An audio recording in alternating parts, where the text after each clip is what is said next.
I went for a bit of a ride, ended up getting a bit of a pain in the chest, and stopped on Collins Avenue and phoned the wife up originally to come and pick me up, and I thought, oh, I better phone up the ambulance, and that was about it. Oh, they put all the wires and things on me. The only time I got a bit concerning is obviously when they put those defib pads on, and they said, oh, that was just in case. But apart from that, it was all fairly seamless, I suppose. I don't know. It's one of those incidents. It's hard to describe, actually. You know, consciously, obviously, as you get older, you thought heart attack, but there wasn't any severe pain. It was just that pain in the centre of the chest. Oh. Yeah.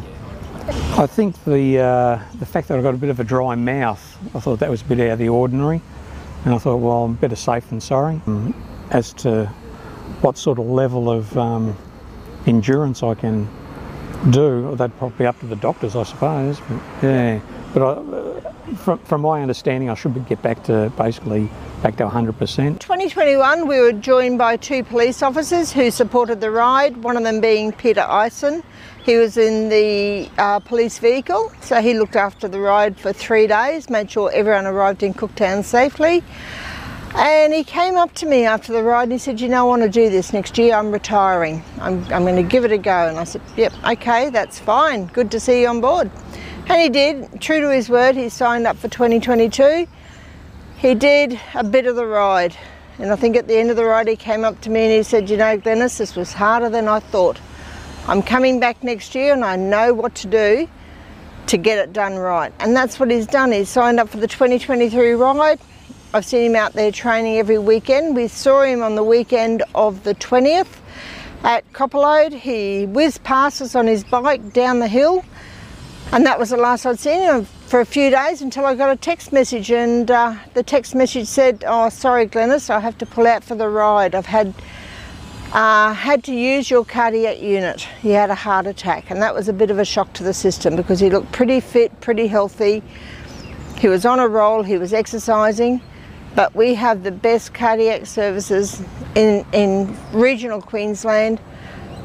In the past, they used to say if you're going to have a heart attack, hop on a plane and fly out of Cairns. Well, now you don't have to. 47 minutes it took from the ambulance to get Peter from Collins Avenue to the hospital with the blockage released, and he's now thinking about doing the 2024 cardiac challenge. You know, some people may say that he was lucky, but at the end of the day, I don't think it was luck. You know, he knew something was different that day, and he acted on it very quickly. You know, he called his wife, and then he knew, oh wait, I can't wait for that. I'm going to have to call 000, and he did that. And you know, he was absolutely right. The team picked up on what was going on right away. It was definitely a heart attack, and you know, the phone calls were made, and within less than 45 minutes. You know, he was in the cath lab here at the Cairns Hospital, had the procedure, and yeah, was out of hospital within 3 days. Yeah, I mean, immediately people might be asking the question, well, should I be exercising or doing these, you know, these bike rides going up Copperload? Is it dangerous? But I think you know, we still believe that, you know, exercise, the benefits of exercise still far outweigh any risk of an event like this. You know, this event coincided with, you know, him exercising at the time, but it's not something that just developed then and there. It is you know, something developing over a few months, a few years, and it just happened that it was identified at that time.